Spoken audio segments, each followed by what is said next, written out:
Good afternoon. Thank you all for being here. At this time, I'll call to order the regular meeting of the La Quinta City Council for Tuesday, May 21, 2013.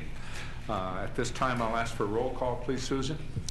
Council members Evans, Present. Franklin, Here. Henderson, Present. Osborne, Here. Mayor Adolph. Here. At this time, I'd ask that you all please rise for the Pledge of Allegiance. Place your hand over your heart and repeat with me. I pledge allegiance to the flag of the United States of America and to the republic for which it stands, one nation, under God, indivisible, with liberty and justice for all. Thank you. This evening we have no closed session, so we'll move on to public comment. Anybody wishing to speak on an item which is on the agenda, I'd ask that you please fill out a request to speak form. It's a form like this. It's in the back of the room, and give it to our city clerk. At this time, anyone wishing to speak on an item which is not on the agenda, you can come up to the podium, and if you would keep it to about 3 minutes, I'd appreciate it. I do have one request to speak in this category. Robert Silk.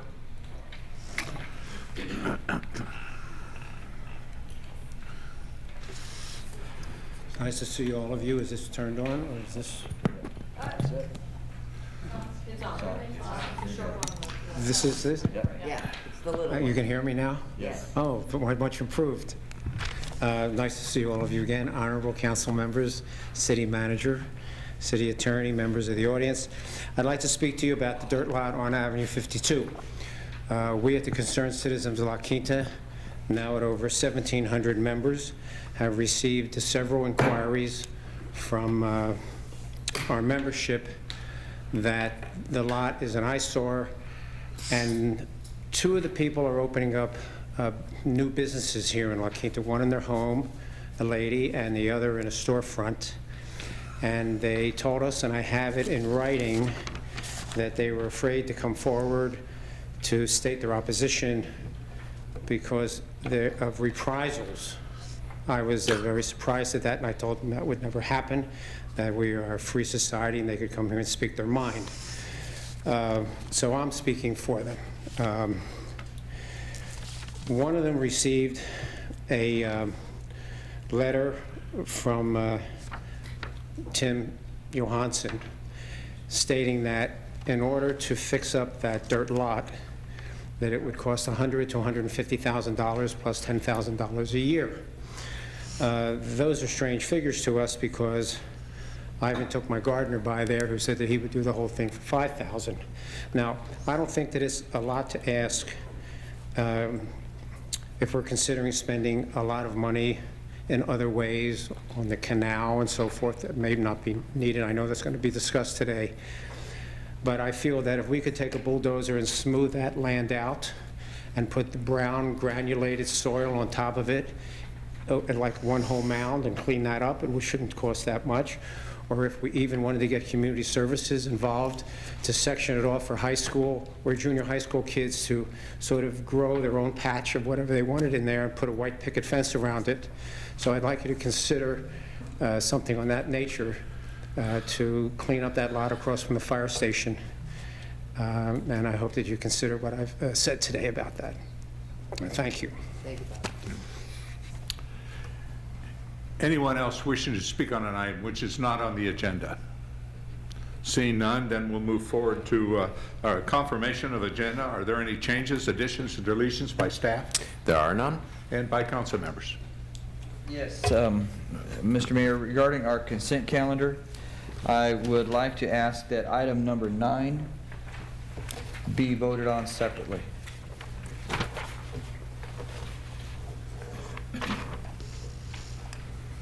I don't need to make it a business item, just be voted on separately as a Separately. consent item, please. Okay. Anything else? All right. We'll move on then to presentations. We have a presentation by Desert Classic Charities. Somebody here from, oh, yes. Good afternoon. Give us your name and address for the record. I'm Greg Helm, 48700 San Dimas here in La Quinta. And Bob Mara is going to be joining me as well.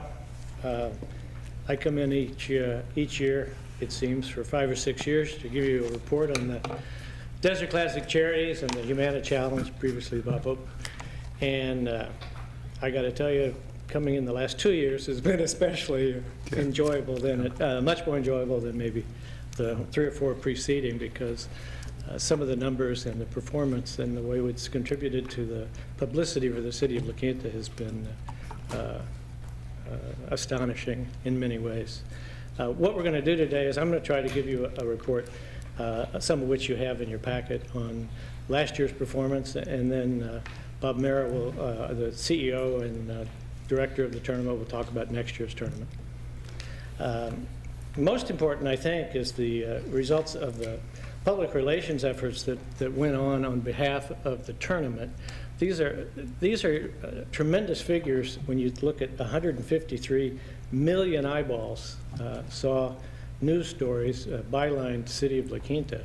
And last year I was here, and I believe it was about 120 million, but this is a 27% increase, and it's a result of a joint effort between Humana, the Clinton Foundation, and Desert Classic Charities. The public relations and advertising and marketing firms of all 3 of those organizations are working hard to publicize the Humana Challenge and the City of La Quinta. That didn't take place in prior years when we had a partner who was a little more focused on just some entertainment of their business partners at the tournament, and not so much in the publicity out in the field. That was a $43 million media value, all of that press coverage, and we're very pleased to report it. The Golf Channel ratings were up. The attendance was up, although admittedly modestly, because the primary attendance grew last year. They went up almost doubled last year, so it's natural that it wouldn't be such a tremendous increase for this year, although Bob has plans in the works to boost it for next year. The digital, online, social media, which a lot of the other people took care of, not me, the younger management in the marketing area really did a great job, and all of the Facebook and Twitter and the social media numbers that the Humana people, as well as the Desert Classic Charities partners did, were tremendous. And you can see the 115,000 Facebook impressions and a number of Twitter impressions were pretty significant for the city of La Quinta. 15 Million, I'm sorry. Yes, 15 yes. point. Thank you very much. The Clinton Foundation, impressive numbers are 4.1 million social on Twitter and 3.7 million on Facebook, and these are over and above the Humana Challenge impressions, because these are the ones just for the health conference, which was held over at La Quinta Resort. If you have any questions on last year's performance, I know many of you were out there, and it seemed like most of La Quinta was out there with the numbers we had. Yes. And we're glad to see it, and we hope it continues. And if you have any questions on last year, or if Bob will come up and share some of the plans for this year. Yeah. Well, Greg, we're blessed to have it here in the city of La Quinta, and we're looking forward to the next umpteen years of even improving on what we had earlier this year. Well, we are too, Mr. Mayor, and you know we have 6 more years in the contract with Humana and Clinton Foundation, so Did an outstanding job. thank you very much. Bob? Thanks, Greg. Well, Mayor and council members and staff, I just want to say it's my honor to serve Greg and his colleagues on the board of the Desert Classic Charities as the CEO of the tournament. It's kind of an interesting year. I started 2 months out, basically 2.5 months out in front of the tournament. So as it was told to me, someone said Bob's drinking water from a fire hydrant out here. But there is one particular thing that I wanted to tell you. I know I told the mayor about this story that really was fulfilling for me, because over the years watching the golf tournament on television, and I kept seeing the television announcer saying, and we're back in Palm Springs, California. Not that there's anything wrong with Palm Springs or have any bone to pick with it, but I kept thinking, why doesn't someone say something to the TV announcers, because it's not in Palm Springs, it's not even close, really. It's 6 or 7 cities away. And so I got a call to my office, my trailer out at PJ West one day, and they said, "Hey Bob, Golf Channel's interested in having you come over and talk a little bit about the tournament. Are you up for it?" I said, "Yeah, sure, when?" They said, "Now." So I'm driving my golf cart over there. I got into the thing, and I looked over before my presentation, and I thought of a few things, and I saw a copy of one of our local magazines that's a visitor magazine, and I knew that it had a map inside it. So I went through my spiel about, a variety of things of who we had, the great players we had this year and what was going on.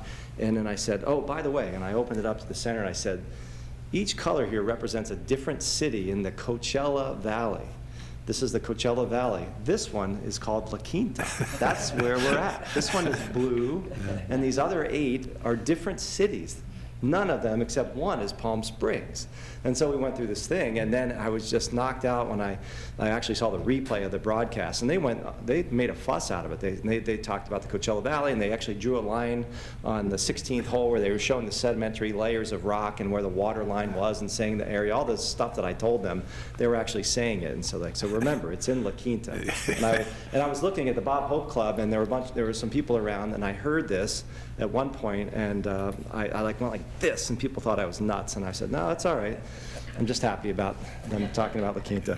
Just a preview for next year. The tournament dates January 13th through the 19th. The 13th is the Monday, ends on Sunday the 19th. So we're excited that we know our dates, and we're not waiting around for ticket sales. We've got an aggressive approach this year for getting the word out about the tickets. We're going to do a lot of discounting for seniors this year. We heard feedback from people last year that they enjoyed the senior discounts, and we're going to be very aggressive and start early with that. But we are kicking the sales off for tickets this year on May 29th, and that's because that's Bob Hope's birthday. And so it's the 55th year of the tournament, which makes the price $55 for a week-long credential, which is normally $150 and then $175 and $150. So we're really doing that. I won't tell you all the gory details about it, but you can count on us that we're going to be really promoting it this year. We'll use every excuse from the U.S. Open to the British Open and everything in between to sell tickets and boost the attendance, because we know that we want more people coming into town. We're looking forward to partnering with La Quinta businesses. The city manager and I and Edie Hilton, we talked a couple months ago about what are some ways where we could specifically engage more city businesses, because we know the kinds of things that people do from outside the area, from western Riverside County and all parts of Southern California. The level of affluence is very high, and we want them to shop and dine and make sure they know what the options are in La Quinta. So we'll be coming forward with some ideas on that soon. So we can do it. And we're working on ways to increase the visitation. We hired a new sales director that started at the end of April. We've got some plans to get outside of the desert with more of our promotions and marketing to bring more people in, hopefully more people in the beds. TOT goes up, taxable sales goes up. We understand that that's a great value, and so we're working on that as well. We're happy with some cool things that are going on with the Pro-Am golf tournaments. Our 3-day signature Pro-Am, which is one of only 2 in the country like it, we've added a couple things. We're going to have low gross scores getting prizes, as well as the low net, which is really going to be popular with our great golfers. And then we're doing something that's pretty significant. We're adding a Sunday cut, so you can make the cut and play on Sunday if you're among the low scores in the first 3 days. So we think that's going to add a lot of excitement, and we'll get more coverage on television about that. So those are some of the things. We're adding a new event this year, and we're going to be out talking with some of the La Quinta Country Club organizations and Silver Rock as well, the public courses. We're going to have the first ever Coachella Valley Club Challenge, where we're going to give the local club pros an entry into our Monday tournament and invite them to bring some players from their courses, from their clubs, and we'll have a special tournament for the clubs, kind of bragging rights for the region. So we're excited about that, and a variety of other things. So, and the last thing I'll leave you with is, I know you're on your budget today, so you got a lot of work ahead of you. We're doing the same thing. Our goal this year is to continue to bolster our bottom line, add to the resources that we bring to the community. And anything that you'd like to ask, I'm here now, or we can follow up any time. Bob, Yeah. one of the main focuses of the Classic is charities. Yes. Where do we stand? We are pretty far along on our work, and we have some representation from the City Council on our committee going through our applications, and we'll have a meeting on the 28th, next week, to decide on the disbursements, and then we'll move forward with them. What about the grants? What are we talking about? The dollar amount. Oh, the dollar amounts for the group of local charities will be $600,000. Last year it was about $546,000, so this year to those 38 it will be $600,000, so we've actually increased that amount. That's the bottom line? Yes. That's the amount of grants that we'll be making to the Okay, to that the doesn't 38 charities. include Eisenhower. That doesn't include anything for Eisenhower, right. Right. Okay. So I the have a- committee's meeting on the 28th and moving forward with that. I have a fast Sure. question. Obviously, there were probably two people in this discussion. One that was going for a price of $100 for the ticket for the week because it's Bob Hope's 100th birthday, and somebody else said the 55, which I think was a very smart move.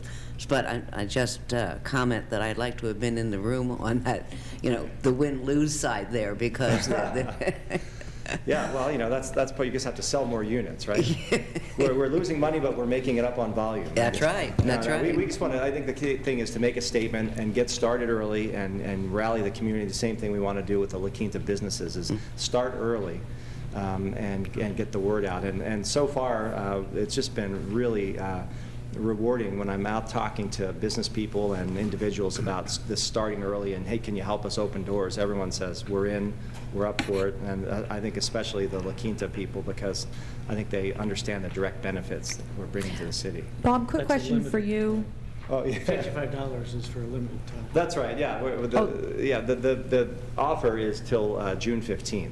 Oh, So you gotta So it's hurry. quick sales. Yeah, Yeah, quick sales. my marketing expert helped me out there. You only have a limited offer for Bob, just a quick question on the Please. local restaurants that were Yeah. in Bob Hope Square. Uh-huh. Are they happy with the sales and the traffic? And, because it seems like we've had an increase in local restaurants the last couple of years. Yeah, since my Humana's been operations director, Scott Easton, has told me that I think overall that the restaurants feel like they did well. They had a good response to their offerings there, but everyone has a different level of what they're offering and everything. I mean, we heard all kinds of good comments on it. Some people said, well, you should have had just only healthy foods and exclusively. And we said, look, just like Humana always says to their constituents, you have to give people choices. Choices. We'd like to direct to healthier options, but we have to offer everything. But I think overall that it was good feedback, and we had some La Quinta restaurants in there Yeah. for sure that people Yeah. recognized. Yeah. Well, just extending that, did you see in the paper this morning that, just mentioned La Quinta, that our occupancy in our hotels are up 23%? I was going to So report on that you had later. it had to affect that, I think too. only 10% of it was due to us, but Yeah. of the entire increase. But yeah, that's congratulations on that. It's not easy to do. Festival month, Hopefully we're and yeah, coming there's out of this a lot of good economy. things in this You spring. bet. Art festival went Mhm. on at the same time. Yeah. And the Arts Sure. Festival, yeah. Well, All right. Congratulations. Bob, Greg, thank you very much. We really appreciate it, and we'll be looking forward to working with you for the next Humana. Thank you. We appreciate it. Thanks, Bob. Okay. Thank you. I should have complimented staff for their ease to work with also. They've been terrific. Yeah. Very good. Okay.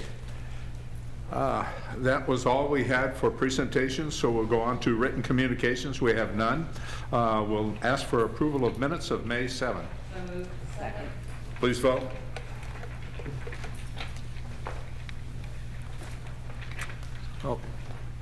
Oh, sorry. Abstain. Gone a couple weeks and I forget where the buttons are. Okay, we'll move on then to our consent calendar. Move approval with item number 9 pulled for separate votes. Second. Moved and second, please vote. Motion passes. Lee? Regarding item number 9 and the consulting agreement with NAI Consulting, they are a client of our firm, so I'll be abstaining from that item. Okay. With that, motion to approve item number 9. Moved and second, please vote. Motion passes. Okay, we'll now move on to our business session. We have two this evening. The first one is a resolution to adopt implementation agreements for Coachella Valley Association of Governments to establish a regional property assessed clean energy program. Resolution 2013-026. Staff report, please. Thank you. Good afternoon, Mayor and Council. Chris Escobedo, Assistant to City Manager. The item before you would allow La Quinta property owners to participate in the Regional Property Assessed Clean Energy Program. This program provides financing tools for residential and commercial property owners in La Quinta to voluntarily undertake energy efficiency projects, and they can pay for those projects on their property tax bill for a set period of time.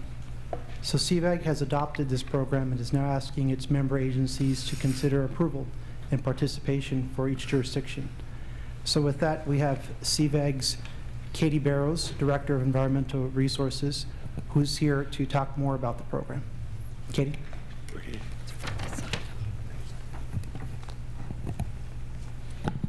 Thank you, Chris. Thank you, Mr. Mayor, honorable members of the council. I want to just very briefly give you an introduction. I'm excited actually to be here to talk to you about this program. It's something that we've been talking about at CVAG, and actually we're directed by our executive committee as far long ago as 2011 to work on putting this program together. So I want to just give you a very brief introduction, and I'm going to introduce Crystal Crawford from Y Green Energy Fund.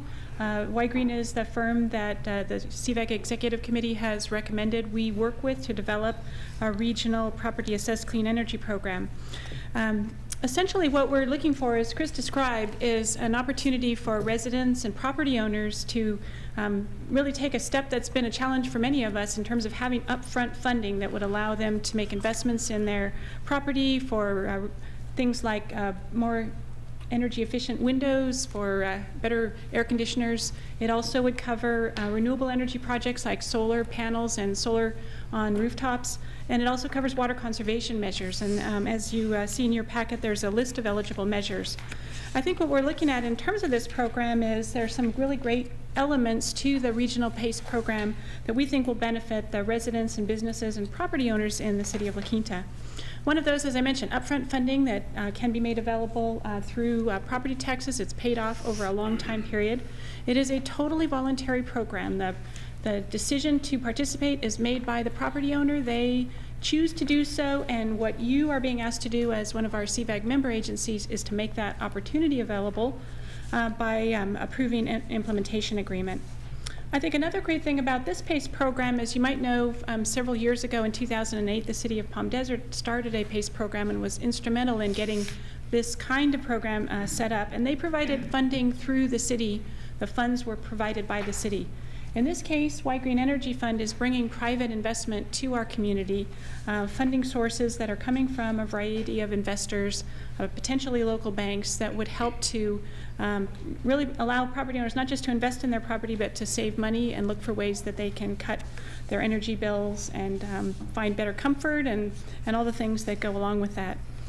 We're also anticipating that this kind of program will bring some economic growth in terms of contractors, and we've had some great support from local contractors so far. And one of the other nice aspects of it is there will be a lot of investment brought in by Y Green to train and bring local contractors up to speed so they know how this program works, and they can act as a local sales force, if you will, and work with property owners to help them to make those decisions and find the best opportunities for financing. With regard to the CVAG process, our executive committee at the end of April made the decision to move forward and essentially authorized us to go out and work with you and other member agencies.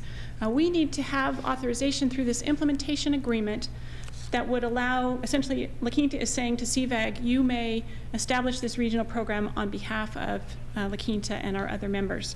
Last week, the cities of Blythe, Rancho Mirage, and Indio unanimously approved the implementation agreement. And tomorrow we'll be in the city of Coachella and Cathedral City, and also later this week in Palm Desert. And our goal is to try to move this program forward as quickly as possible. There is a time frame involved. Once all of the steps are taken, assuming we go forward, the executive committee needs to establish a financing district, and you'll hear more about that. But time-wise, we would like to try to get this acted upon by the Executive Committee by July, so that we can go through a court process, a validation process that would allow us to launch the program in the fall and really make it available to property owners. So there's a little bit of a delay. We're trying to have that happen over the summer months. And in the meantime, as you will hear, there'll be some activity in terms of contractor outreach and helping people to learn more about the program.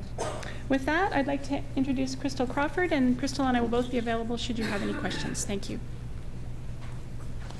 Good evening, Mr. Mayor, council members, staff. Thank you very much for having us here this evening. I do have a presentation. I understand that your council is fairly familiar with PACE financing, have not only heard about this at the Executive Committee, at CVAG, and the Energy and Environmental Resources Committee, but I understand you've discussed this at past council meetings. So I'm going to run through the slides very quickly, and then, of course, as Katie said, we're here to answer questions as well. So.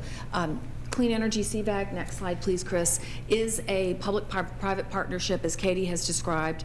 Y-Green partners with local governments to establish what we call a clean energy district under legislation that was passed in 2011 called SB 555. We then work with local contractors to, as Katie said, make them familiar with the program and then offer the financing to commercial and residential and all types of properties here in the Valley. And we are responsible for not only training contractors, providing program administration, and providing the funding to make this program available to any property owner who willingly wishes to participate. Next slide, please.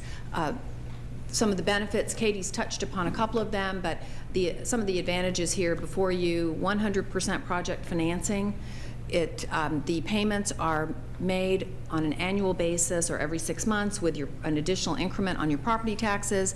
Most property owners choose a 20-year payback period. You can have a shorter period if the property owner wishes, or if the improvements have a longer useful life, then it can even exceed 20 years. The payments do stay with the property. That's another great advantage for the program. Property owners oftentimes want to make improvements, but they have questions about how long it will take them to recover and get a return on that investment. With the PACE program, you can make the improvements, and as I say, because it's paid back over a long period of time, and if you sell the property, it transfers to the next owner. That's not an issue for most property owners. We do set up this program at no cost to local government, so the community of La Quinta, the other member agencies, as well as CVAG, will not incur any cost in setting up the Clean Energy Financing District. We reimburse for any of the costs that are incurred, including legal fees. Katie's already talked with you about the eligible improvements. I've got some examples here, and in the next slide shows you that the next, please, Chris, there's a long list of, it's very tiny and hard to read, but just to give you an example, that basically anything that a property owner wishes to attach to the physical building or to the property and saves on energy or water or generates energy is going to be eligible for this program. So the legislation is very general. It just says energy efficiency, water conservation, or renewable energy. So that opens up a wide range of options for property owners. Next slide, please. I've already mentioned that we cover all property types so that we're not limited to just commercial or just residential. This would also allow agricultural operations that wish to improve, for example, on their irrigation systems, pump efficiencies, or put renewable energy on their agricultural buildings to do that. Quickly, a summary about how a property is eligible. You do have to have equity in your property. So if a property is underwater, they won't qualify for this program. But you can see here, you just need to be current on your property taxes, current on your mortgage if you have one, and the property can't be the subject of bankruptcy proceedings for the last several years. Next slide, please. This just shows you a little bit about the process. We do try to make it very easy for property owners to, first of all, if you'll go to the next slide, Chris, to go on the website. Next, please. Go on the website, type in your address, and immediately it will pop up and tell you how much your property qualifies for. So you basically can borrow up to 10% of the current property value. That's what you would list your property for if you were putting it on the market for sale. And then that gives the property owner a great deal of flexibility as far as then deciding what types of improvements they would like to make. This is just the type of property report that the property owner will see on the website. some other features that we provide under this type of program, some of the things that were very important to the discussion at the Executive Committee, the fact that we do establish a local office here in the region. We will be hiring employees, local residents. We'll be hiring an energy center manager. We'll have a district director and other customer service type folks to work with property owners and contractors. And we will be working with each of the cities to determine, with your help, what is the best way to reach out to your residents. So you all know better than I do, or better than perhaps even Katie at CVAG, what types of outreach is most effective in your community. So we're going to be asking the 10 cities as well as the county with the unincorporated areas to help us figure out how we can best get the word out to your businesses, to your residents, and let them know about this program in a way that then allows them to make knowledgeable, educated decisions. Again, just an example of some of the software screenshots. We'll skip over that. Katie did mention, and if you have the packet in front of you, I provided a copy of the packet that was given to the Executive Committee, and I put a cover sheet on this that gives you some of the numbers, the projections for the Coachella and Palo Verde valleys. Assuming all of the jurisdictions participate in the program, we're looking at creating about 3,300 new jobs in the region, local jobs, over the next 5-year period, assuming a pretty conservative penetration rate. So assuming we retrofit 3.5 of every 100 properties in the greater region, we're looking at funding about $220 million in clean energy improvements and creating 3,300 new jobs. Of course, when properties are sold after they've been retrofitted, then the local jurisdictions will see an increase in the property values and an increase in your property taxes over time. So again, a summary about some of the benefits to the region. Next slide, please. And here we are. Katie's described for you where we are in the process. As she mentioned, the Executive Committee has officially selected Y-Green for the program administration and has decided to go forward and come to its member cities asking for your vote of approval on the implementation agreement. We already have several cities, as Katie mentioned, and we're hoping to have all of the cities and the county participating. And then we would work with you, as I mentioned, on outreach and marketing, and hope to launch the program by late this year, perhaps as early as November. So with that, I'll stop, and I know I've been talking very quickly, and but I'm certainly happy to answer questions. I did want to point out for you, we do have a La Quinta resident who wrote a letter of support for us, Patrick Adamson, who is very proudly told me when I met with him a couple of months ago, he reached out to me when he heard about the program, said, I'm living in La Quinta. I'm from the Atlanta, Georgia area, but now I love living in La Quinta. So Thank you very much, Mr. Mayor. Questions of Crystal? Just a quick question. If is the dollar amount just dollar amount that a resident would receive? And if there are any other co-op programs that exist in the community, like with CVWD, any type of matching programs for water conservation, they could still take advantage of those? Yes, ma'am. The program is not, it doesn't rule out your use of any rebates or incentive programs, and in fact, we encourage property owners, if there are rebates, that they take advantage of those, because that's going to reduce the amount of money that they would borrow. And when you look at the actual cost to a city, it's really just the existing staff that we have that would be processing the normal permits and approvals for whatever they might be doing to their resident or business, correct? Correct. We do ensure, as part of our contractor training, that if permits, as part of the approval process, as a project goes through the PACE program administration, if a permit is required, we do ensure that those permits are pulled, and that's part of the paperwork that's provided to Y-Green, so that construction is done per codes in each of the individual cities. Very good. Question.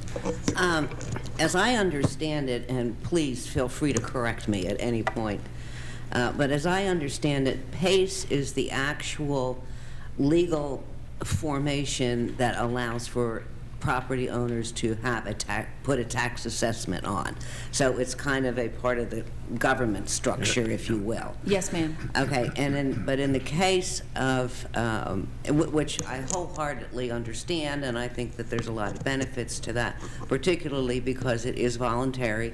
It's not like a Melrose, and it's pretty easy. If you're going to sell your house, it either becomes a detriment or it becomes a plus. And of course, that was the decision of the owner of the home. Correct. So I don't have any problems with that. I was a little concerned of creating a monopoly, if you will, by adopting PACE and at the same time the implementation agreement with Y-Green. Is the agreement with Y-Green, or is the implementation agreement the implementation for the PACE? Right. The implementation agreement is between CVAG and the member agencies. CVAG will, actually the executive committee will consider a third-party administration agreement with Y-Green. However, the implementation agreement and the third-party agreement both specify that if CVAG wants to establish another program or participate with an AB 811 program, for example, that's an option, and individual jurisdictions would have the discretion to participate in another program. Yeah, because I was really concerned about the monopoly, concept of, kind of locking people in, not having the choices. But I think I worked through most of this. So two things. Before you sit down, Katie, wasn't part of the time frame that you're going after, didn't that connect to if you miss a certain date this year, you're off for a full another year? Part of our challenge, Councilmember Henderson, is that CVAG's meeting schedule in the summertime, we've actually cut back on our meeting schedule over the last year. So we don't have a meeting in August, and we have a meeting we actually don't normally have a meeting in July, but we're looking at potentially having a special meeting. So we're trying to get the member agencies to sign on to the program by, actually I think we're looking at now probably the first week of June by the time we can get on everyone's agenda. That would allow it to come back to the CVAG Executive Committee on the 24th of June. And the other aspect of it is there's this legal validation process that's required for the district, and that could take a couple of months.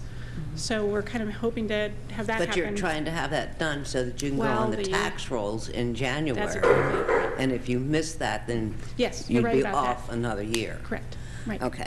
And then just point of interest for some folks in the audience maybe who had not heard this, and I learned it at the executive board meeting that I attended. I think Christy went for the mayor. That the question was asked of Y-Green, why did you name your company Y-Green? And it's energy spelled backwards. And I really think that was pretty darn clever, so thank you.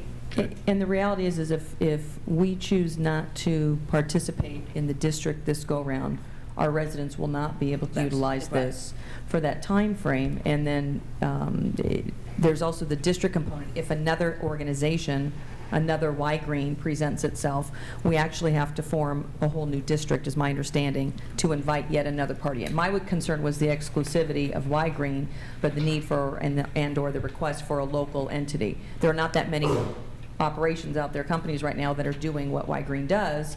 It could be 5 or 10 years down the road, there'll be many of them, but it looks like if there's another party that's introduced to the area that we want to extend to our residents, it would have to go through a similar process of creating the district and then opting into whatever city format we're doing right now. But we could create the district within our own city government without going... We could, but it would be like Palm Desert, where we may be really more engaged in the operations and facilitation of that. Yeah. Well, And it would be, but not financially. no, if the company Yeah. does that, yeah. Palm Desert chose to do that part Right. themselves, so. But the interesting thing is, the bottom line is that the individual property owner has the right to do whatever he wants to his property. There's no mandate that he has to use anybody. He can do it on his own, or she. Right, and they would certainly have the discretion. They could pick their contractor, and obviously, Sure. you're right. Absolutely. It's So totally a choice. there's nothing that's pointed on an individual or a property owner that says you've got to use Y-Green or anybody else That's to do correct. improvements to their residents. and Yes, that. it's another tool in your toolkit, Mr. Mayor. Yeah. Yes. Okay, Christie? Yeah, I have just a couple points of clarification. The PACE program that went on in Palm Desert, excuse me, went away because of the federal government, Federal Housing Finance Agency. How are we reenacting this when the Ninth Circuit Court of Appeals issued a decision to uphold the Federal Housing Finance Agency's decision to cease purchasing mortgages on PACE encumbered properties? How are we getting around that? Because this explanation, It doesn't say. Very good question, Ms. Franklin. As council members and the mayor may recall, after AB 811, the initial PACE legislation was passed, and a couple of programs started up, Palm Desert, Sonoma County, for example.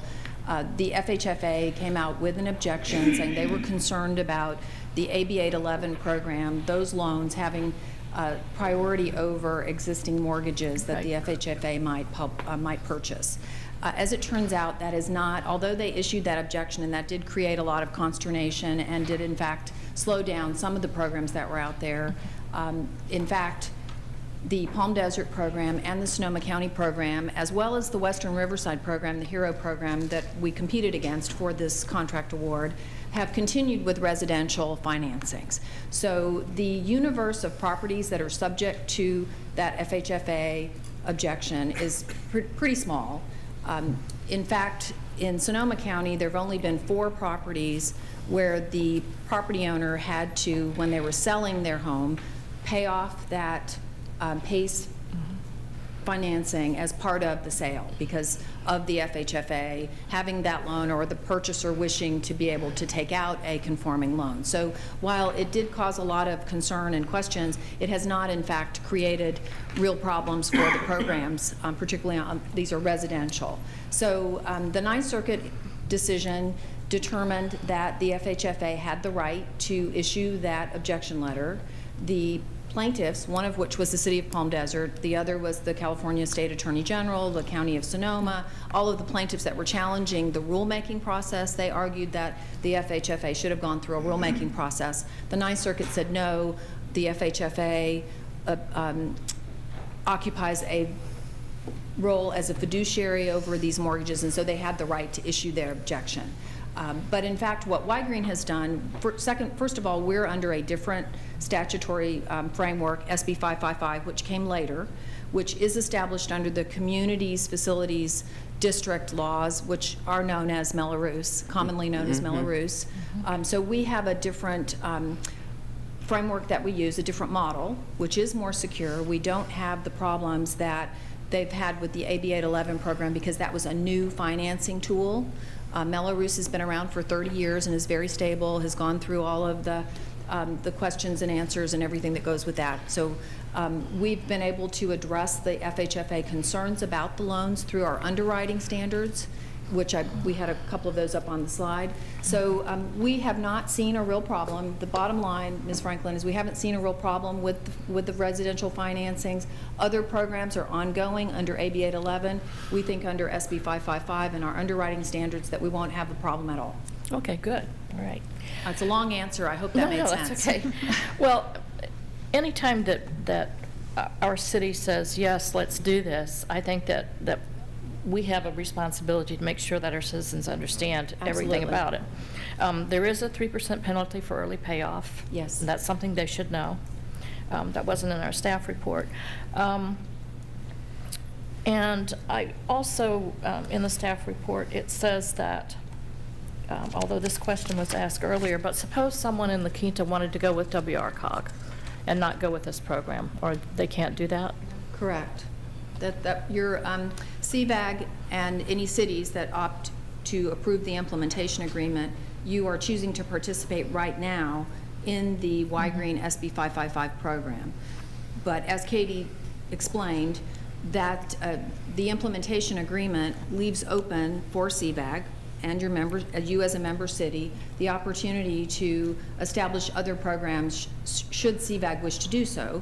Likewise, your city could decide that you wish to participate or establish other programs. But what's before you today is the opportunity to participate in the program and to offer this financing tool to your residents and your business owners. Right, and that part I understand. It was just a little bit confusing with the language here, but we would have the discretion, member jurisdictions would have the discretion to participate in other programs, but it would be a bumpy road. Yes, ma'am. Yeah. Okay, and just one other thing, and I know you have the answer to this. What happens on a foreclosure? Well, the remedies that exist are just like they are for any other property taxes. Okay. So this special tax that is a property owner that voluntarily participates in the program and places the tax on their property. If they do not pay their property taxes, then this would be one of those items. And I'm sure that La Quinta has other communities, facilities, districts that might show up on a property owner's tax bill. So the tax collector has the option of using judicial foreclosure to recover that money along with interest and fees. Okay, and then there was some question about leased lands that doesn't really pertain to our city, but is there? Yes, with the Indians. The tribal, yeah. Tribal lands. Mhm. Do we Yes. just not offer it to those folks, or how I does that think we're work? still evaluating Okay. how that would proceed. That's more complicated, and Yeah. we're still taking a look at that to Okay. determine. And that was a new issue that was brought up by Mayor Punier from Palm Springs. Right. Just because someone has a home or business that's on a long-term lease on tribal lands, those properties are still eligible to participate. But the new issue that's come up that I'm frankly not as familiar with is the notion that I understand that some of the tribal governments are looking at whether or not those tribal lands that local government or the state can even collect taxes. And so, again, I'm not well informed about that, but we're definitely looking at that. One of the advantages of our software is that we can categorize properties based on a number of different features. So, you know, besides the fact that are you commercial, agricultural, residential, are you an apartment building, are you a hospital or school or whatever, we can also indicate which properties are tribal lands, so that if this does become an issue that is unsettled for some period of time, then we would annotate those properties as being put in a special category, and then we might not make loans to those property owners until that issue is settled. But that is a feature of our software that I think makes it workable for us. When new issues like this come up, we can deal with them on a property by property basis. Okay, I would like to thank CVEG for their their work on this. It's great to be able to offer our residents something like this, and I think it's a go forward program. Thank you. I don't have any questions. Good. Just a quick question. You have contacted all the utility companies, being able to work with them in regards to what their special offers are, so that can be incorporated into an improvement to an individual's property. Yes, Mr. Mayor. Actually, we do have a partnership. CVEG has a partnership with Southern California Edison, the gas company, and IID. And one of our efforts will be to work very closely to identify the rebates and incentives that are available to property owners in IID territory, and link that with the information that would be available. So when you go to the website, you'll be able to say, I want to do energy efficient windows, find out if there's a rebate that's available. And obviously we want to promote those as much as we can, and hopefully even maybe identify rebates in the future that could be considered by the utilities that would help our property owners. Yes. Good. Now that answers my question. Thank you very much, Thank Crystal. you. Katie? Thank you. Thank you very much to staff for getting this on your agenda so quickly. We really appreciate it. All right. Yeah. Okay. I have no other individuals wishing to speak on this item. Anybody else wishing to speak? Seeing none, then the matter is before the council. Don't all speak at once. Okay, I move adoption of a resolution approving the form of and authorizing the execution and delivery of the implementation agreement, authorizing the Coachella Valley Association of Governments to implement, manage, and administer one or more clean energy programs, and directing and authorizing certain other actions in connection therewith. Second. Moved and second. Unless there's any discussion, please vote.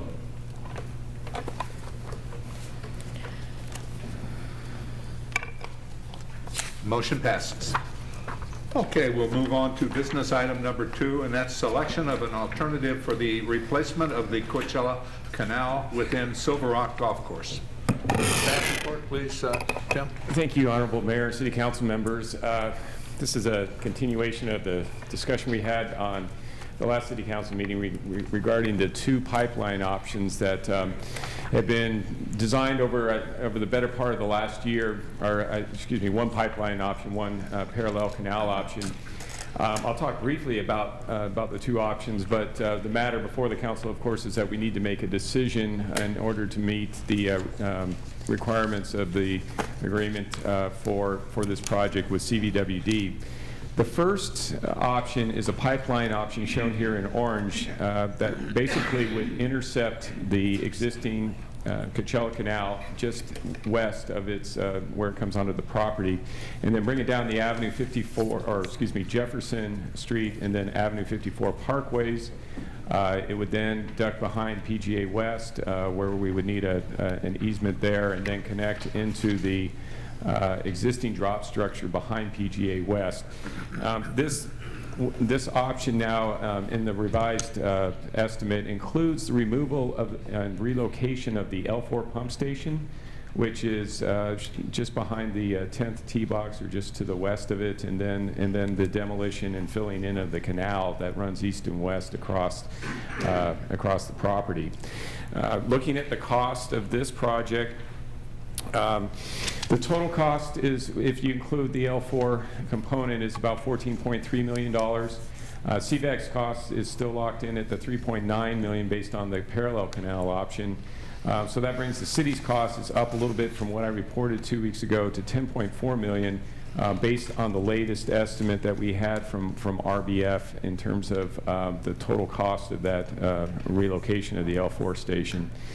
The impacts to the golf course for this option are about $500,000 in work that we would need to do to fill in the old canal section, and then about $263,000 in lost revenues that would be the result of the golf course being taken down late summer, the backside, in order to do that canal work. So the schedule for this project would, we'll go into a little bit more detail, but the actual impacts to the golf course wouldn't be until 2014 in the summer. Looking at, I should, on that previous slide though, I should mention that these costs don't include any of the design, survey, or construction administration. That would be in addition to it. RBF is under contract or has submitted proposals, and is the engineer for Silver Rock. Their costs would be in about the $100,000 range. If you include the CM and everything that would be required of Landmark, we're looking at and possibly including Palmer, we're looking at about $150,000 to $200,000 for those costs. I've just listed them as about a 25% contingency cost in the staff report. Also, under this option, if we would need to get rid of the underlying fee ownership in the canal itself, and that would require what they call a quiet title action that could cost up to $50,000. And the city clerk or the city attorney can describe that process in detail if the council would desire that. Okay, on to the other option, which is the parallel canal option shown here in blue. And what that would entail would be building a parallel canal similar to the one that is out there right now, except at a slightly lower elevation to take into account the fact that the east-west portion of the canal is at a lower elevation now. It would come down and follow essentially in the existing VOR right-of-way, which I've shown here in blue. I didn't point this out so much last time, but I think it's worth noting that that this alignment basically cuts through the 11th fairway as well as the 12th fairway, and then would cut off the back tee box on hole 16, which is used for the pro tournaments, and then parallels the 15th hole. And the reason why I wanted to point that out is that in the next slide, you can see that when the parallel canal is actually constructed, it'll involve filling in the old canal to the east, which is on the left here, and then as the new canal is constructed. The thing that is going to change, though, with the new canal construction is that CVWD now requires about a 15 to 20 foot space on either side for maintenance access to the new canal. And then there would be another 5 to 10 feet on either side of that on the canal cross section that would be needed for a buffer area for landscaping. Native presumably would be in that area. So in all told, you could have up to about 111-foot cross section going through that 11th and 12th fairway that I mentioned. It also, if you go and look at the next, another plan view, getting a close-up of the 15th hole, you can see what that would do to this particular golf hole. The turquoise or blue area is where the new canal has been relocated to the west. Then you see that brown area is the new access road that I was mentioning. And then you can see the buffer area, and Brian can show that with the arrow. Unfortunately, the pens aren't working tonight. But what in effect you have happen is that the old edge of canal, where we have turfed up to currently, ends up being about the edge of the new buffer area. So whereas you would think that hole 15 would be wider, moving the canal away from it towards the west, it actually ends up being essentially the same turf area, and then you have all of the CVWD requirements between it and the new canal relocation, if that makes sense. Okay. It makes sense, Tim, but let me ask a question. Having played Silver Rock many times, and that the new canal is going to be to the west of the existing canal. Right. The mountains come pretty close into that area there, Right. and we don't own the mountains, and that we go to the toe of the slope. Right. So what are you going to do about a situation like that? You're not going to be cutting into the mountains itself. No, the analysis on that was done back in 2009, there was actually, I believe, 9 test boreholes that were made along that alignment to the west, and the designer looked at the proximity of the bedrock underneath the new canal area, and he reported back that he's convinced that the new design will work, even with the rock outcropping that close. Mark Johnson from the Water District is here, and he can speak to that probably in a lot more detail than I could. Does any of that run into KSL's property? No, I believe the canal relocation in the area that we're talking about would be completely within the existing BOR right-of-way. They've looked at it, and they think that it can be done. Yes. Okay. Can I just Sure. elaborate? So lots of things can be done. How are they going to do it? Are they using dynamite to do this? No, there is no discussion of blasting or anything like that. I know there's no discussion of it, but and we've got Hideaway and PGA West right there, not to mention the Bighorn. So I'd like to know how they're going to do that. Well, Is the person from the Water District here? Mark Johnson, Okay, Mark. in charge of engineering, is here.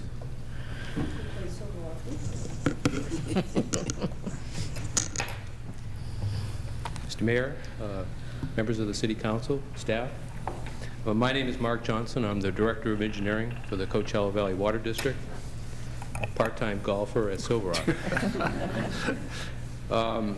I had some prepared words, so maybe I'll just go into that and we'll talk about some of these construction things because I do mention it. Yeah, you're on the list to be called. Sure. I wanted to mention some facts because I've been to a few meetings and I've read a few things in the newspaper, so I just wanted to kind of set some of the facts straight.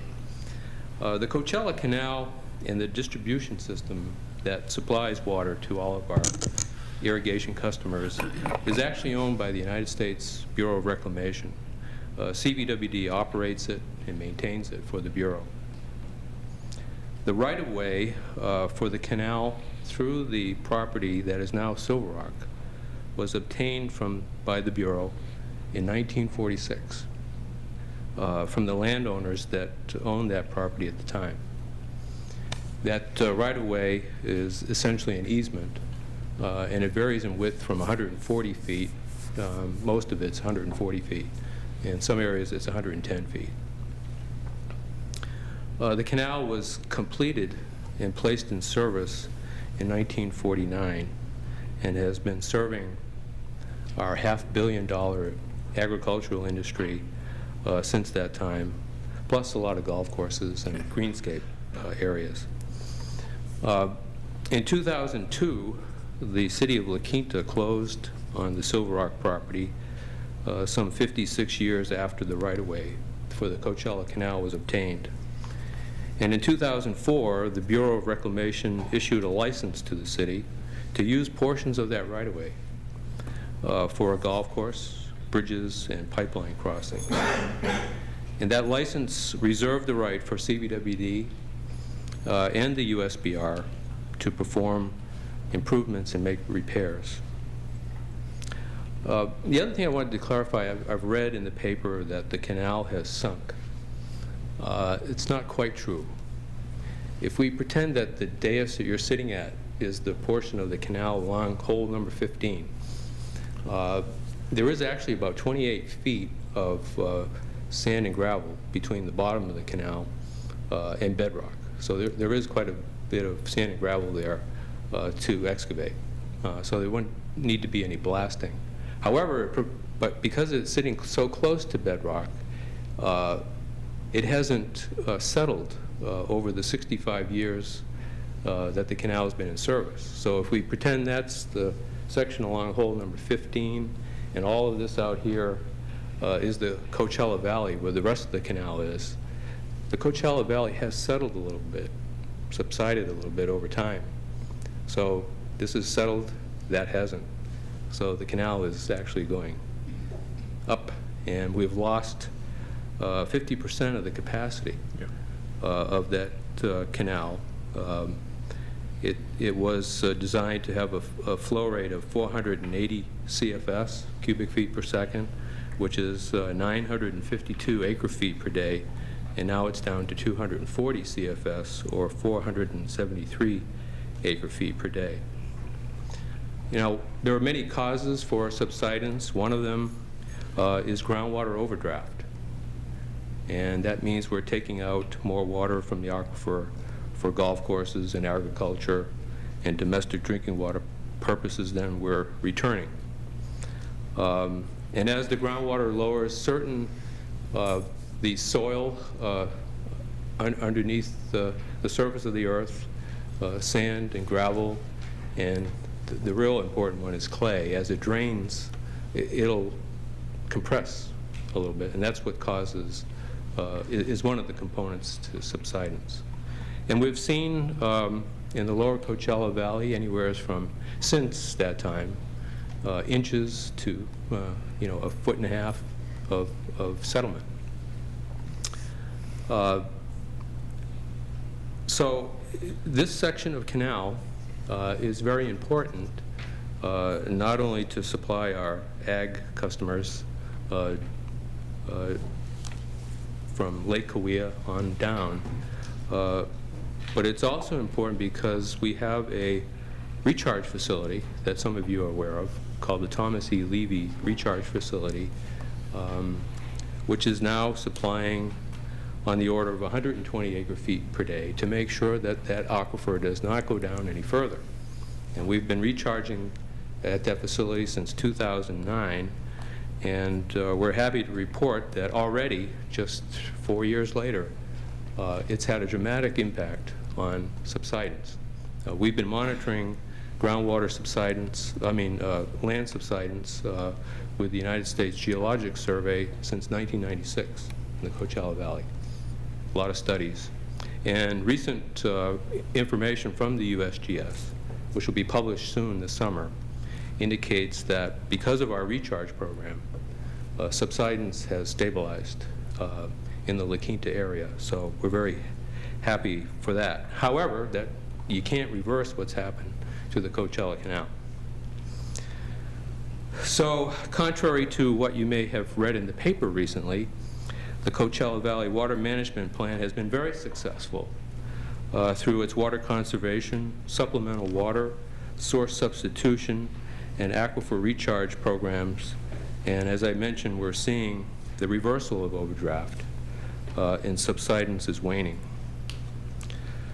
And going to the construction of the two alternatives, CVWD has excellent experience with canal construction in tight quarters. In fact, in 2006, we completed a parallel canal project. 35 miles of canal was constructed in the same type of conditions. We built a new concrete-lined canal next to the old earthen canal in the middle section of the Coachella Canal, 35 miles long, with no issues whatsoever, in very, very tight quarters. So we do have that experience. The same engineer that worked on that project is the engineer that's prepared the preliminary design here. And he is very confident that this can be constructed without problem, no blasting, because we've done soil borings up there as well.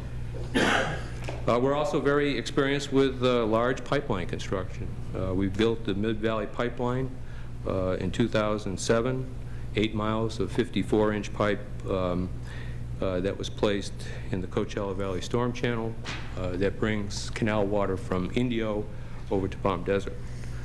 So therefore, we feel our experiences and we're comfortable with constructing either project, and we really have no favorite. Either one would be acceptable to us. So we've worked very closely with your staff. We really appreciate the great working relationship we have with the city, and we look forward to working with you as you select the option that's most preferred to you. So I can answer any other questions you might have. Thanks, Mark. Yeah. Questions? Well, I'm kind of interrupted what was going on. Do you want to finish? Well, while he's still there, Yeah. and Just take advantage a little of bit back to your Mark question. being there. Everything that, I understand everything you've said. What I'm not real comfortable with is, have you done some sort of plugging out there? Coring? Coring, thank you, the opposite of plugging. Yeah, we don't want to plug it up, we want to core. Yeah, have you done some sort of coring out there so that what you say is in fact feasible? Yes, we dug or drilled 8, I can't remember if they were actual cores or test pits in that section along the canal. Okay, Yes. so you're comfortable that we don't have a rock formation that's going to jut out and... Yes, we're fairly comfortable. Yeah, I think we concerned when you go down to the toe of the slope and you run Yeah, into it just comes out sand there. and that, but how far does that rock go down and in what direction? I believe it's 28 feet. Even though it looks like the rock comes Well- right to the surface there, it actually is pretty steep there. So Yeah. there's 28 feet of sand and gravel below there. Good. Okay, thank you. And I just wanted, while we were still on that, yeah. Right. Just a quick comment. What about the Martinez recharge? When's that going to come online? Well,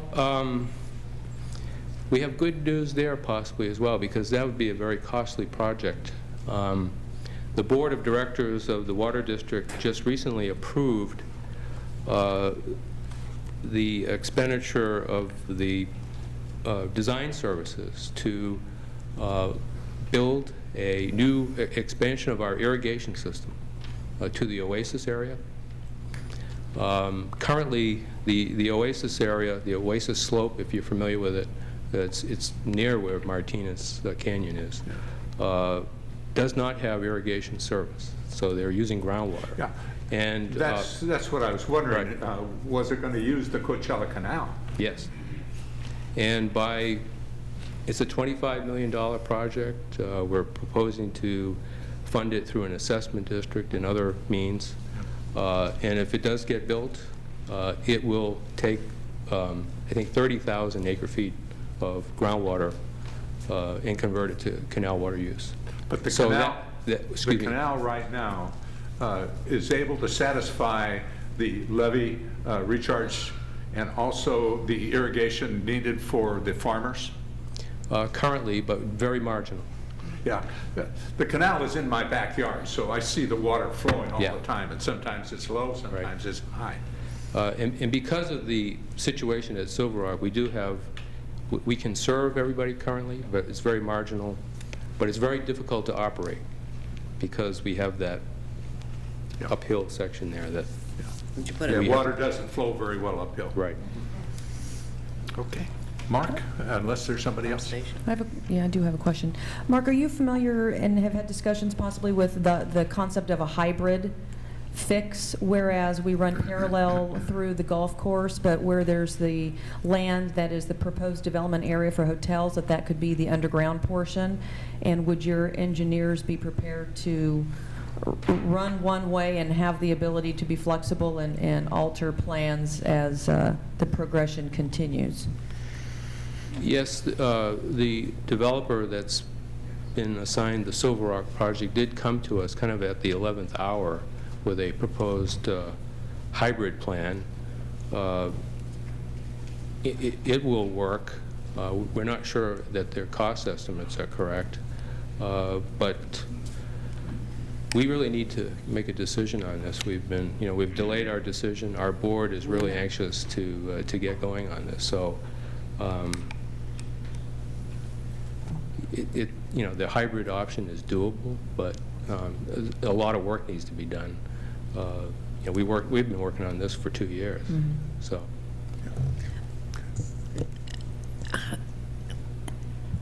Well, then you have a heck of a lot of experience, and you should be able to look at a third option pretty fast, shouldn't you?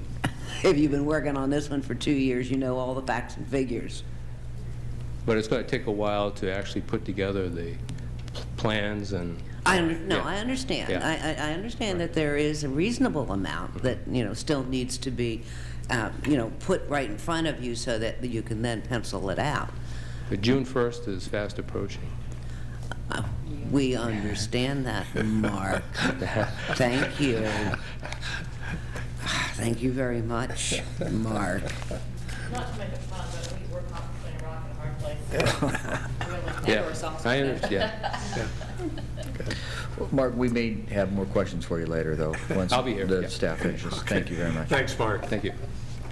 Get back to staff. Okay. Tim? Well, just to complete the thought on this slide, by the time you get done basically moving the canal over, but include the buffer in the landscape area, you essentially have used up all the area that is currently where the existing canal is. And so what this translates to when you actually see it cutting across the 11th and 12th fairway is that your footprint, if you will, of the canal and these other no man's areas is going to be about twice as big as what you see out there currently on the golf course. I just wanted to make sure you were aware of that. Looking at the cost, though, of course, this option's less than half the cost of the pipeline option. CVWD's cost has been, determined to be about $3.9 million for it. The cost to the city, which is mostly for the impacts to the golf course in terms of about 1.7 or 1.8 million in retrofits to the course to make it playable after the new canal is cut through. But then there's also about $781,000 in lost revenue that occurs in both this summer and next summer, which is a change from what I said 2 weeks ago. When we met with Landmark and RBF to go over what would be involved in this option, and basically we would need to do the irrigation main relocation project that we talked about. Remember, we have up to 12-inch irrigation mains running underneath the existing canal that we would need to move out of the way of the new canal or extend so that the construction can be done in summer of 2014 on the new canal. All of that work would need to start in August of this summer, and in order to be completed by October 1st. Then, and then in May 1st of next year, of 2014, the golf course would be taken down on the backside anyway, so that the new canal could be constructed along the alignment that I showed there. So that increased the cost, the work that has to be done this summer. That increased the lost revenues by about $45,000. So that's a change from what I reported 2 weeks ago. But by and large, most of the construction would be done next summer. So looking at the alternatives in terms of pros and cons,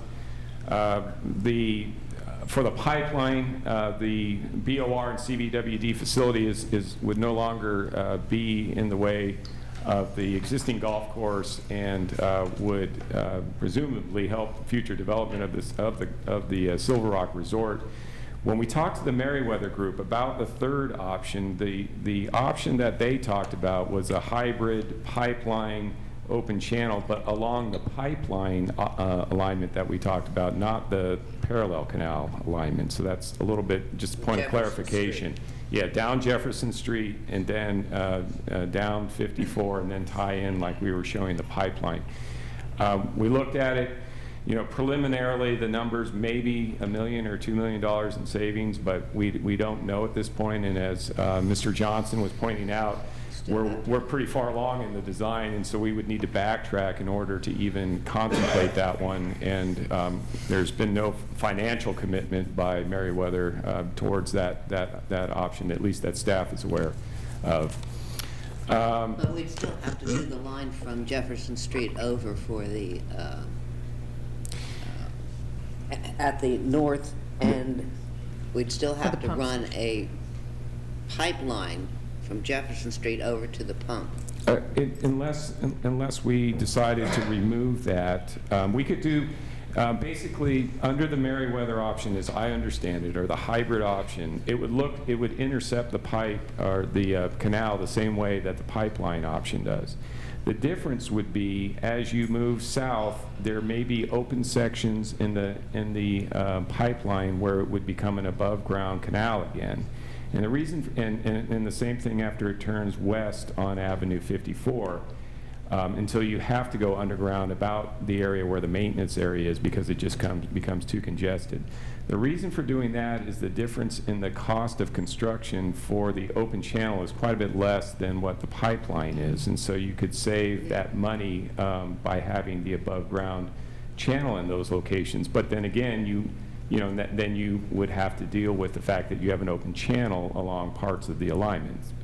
But you would save, there might be some cost savings in doing that. And are you saying the cost savings are on the 10 million or on the 4 million or both or either?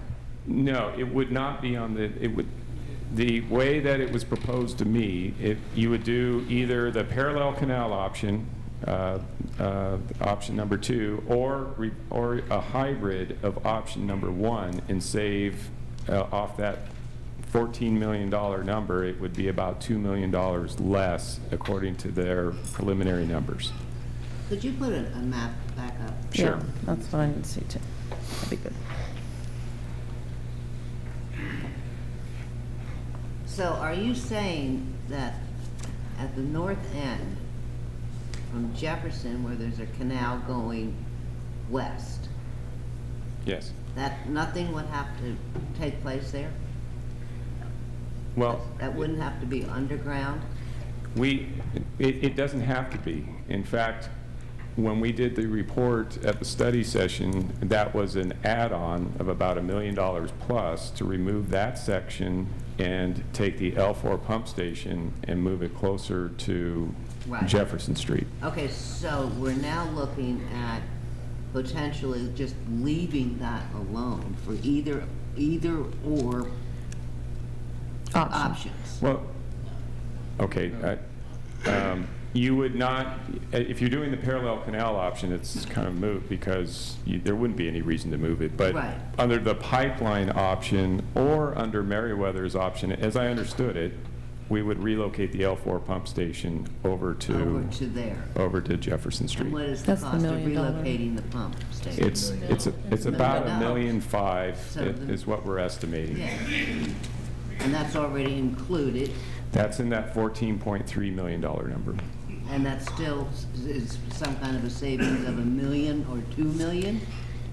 If Meriwether's proposal and their numbers, they came up with a $2 million cost savings of basically creating some above ground sections in the pipeline option that saved that amount of money. but the option is identical to the pipeline option otherwise. Okay. All right. So looking at, again, on option one, the higher cost option, relatively minor damage to the golf course because of the fact that you're just dealing with the existing canal that can be filled in late next summer. We have more time to redesign the holes because we wouldn't need to do that work until the summer of 2014. Possibly, it would save in future infrastructure costs because you don't have to go underneath the canal. You don't have the time delays with that are often a part of the encroachment permit process with BOR. And then the other items I talked about, but they're listed there also. Option number 2, however, the parallel canal is less than half the cost. Greater losses in golf revenue, as I mentioned, almost 3 times the loss in golf revenue. Affects the playability of those holes that I mentioned, both obviously while it's under construction they wouldn't be playable at all, and then afterwards you've got a larger footprint, if you will, from the new canal section on 11 and 12 and 15, and then 16, that back tee box is affected. But you don't have to do anything to the parkways on 54 or Jefferson Street, and you don't have the right-of-way costs, which could be up to $100,000 we're estimating for that piece behind PGA West if you did the pipeline option. So the next steps coming up are, by June 1st, according to the agreement, we need to select a preferred canal realignment alternative, and then we would have the design finalized by CVWD. If we went with a pipeline option, we would need to enter into a construction agreement with the water districts, and then they would pre-order the pipe sometime in July. Under the parallel canal option, we would really have to hustle basically to get the irrigation mainline project designed and out to bid, hopefully by July 2nd, in order to complete the bidding and award a project in August so that they can finish that work before the overseed of this year. So that concludes my staff report. Myself, Brian McKinney, are here.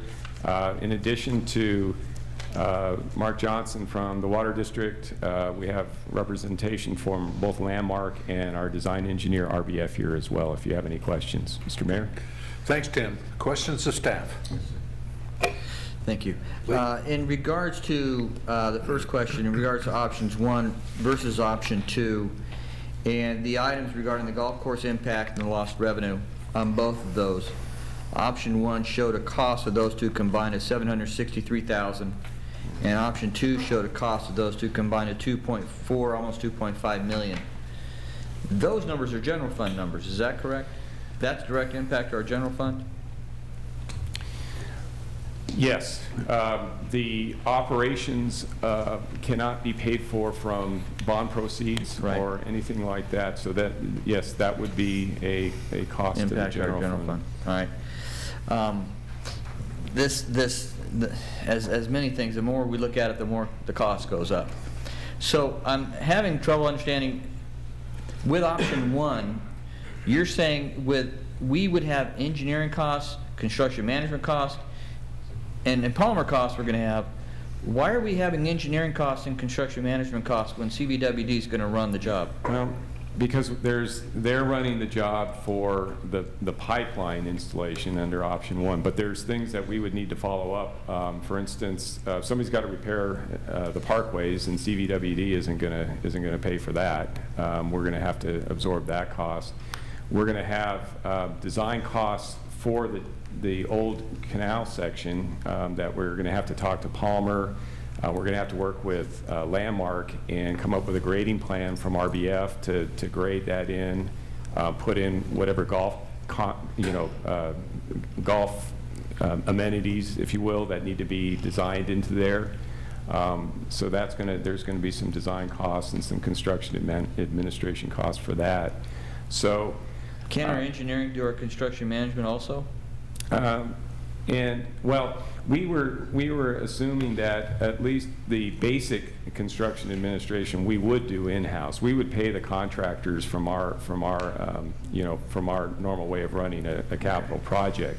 However, the impacts to the golf course under either option are going to require close coordination with the Landmark staff, and that was part of the reason why we had the meeting with them last week. Because they're trying to grow in the golf course, get it ready for play in November, and we're going to have contractors out there working, and they're going to need to know where the relocated irrigation is and so forth after the contractor finishes, and so that they can seamlessly move into play next fall. Well, I just remember all too well when we built Silver Rock, we had engineers reviewing engineers that reviewed engineers. We had about 4 layers of engineers in that. And when the rain came, it still flooded. And so, without, the challenges of overpaying more services than are needed, I hate to have this thing keep growing and growing and growing as it seems to be. I don't see the need in option number 1 to have a construction manager if the water district is going to remove the current canal. Mm-hmm. The water district will move the pump station over within the contract. So our construction costs may be to clean up Mm-hmm. what's left with it and plant the turf and maybe some irrigation. But I don't see the need for these costs. And then you mentioned $50,000 to change title on that easement? Yeah, that was an estimate, and probably the city attorney could speak to that. Help us with that, please. Well, we have had no communication with, and don't know the existence of, and maybe RBF has more information, but the CVWD does not own the fee interest in that property. Right. So we are going to have to figure out, if there are people that own it, if they still exist, and maybe the Brad Denays, if I don't know if he's here. Yeah, they've looked at some of those title issues.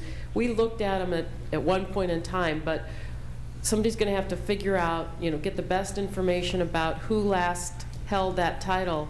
Then we're going to have to file a legal action, I think a quiet title action, to try to, get rid of, try to eliminate those properties and try to assert the city's rights in that, if there's nobody still around in that strip. But we may end up having to condemn it. But that's nothing that has to happen right away, per se. I mean, we can have this canal done, and that can be done in the future at some point in time when we decide to, but it doesn't have to be done But right away. you will have a strip of land through your property that's owned by, not you, but that's going to be owned by the Bureau of Land Management.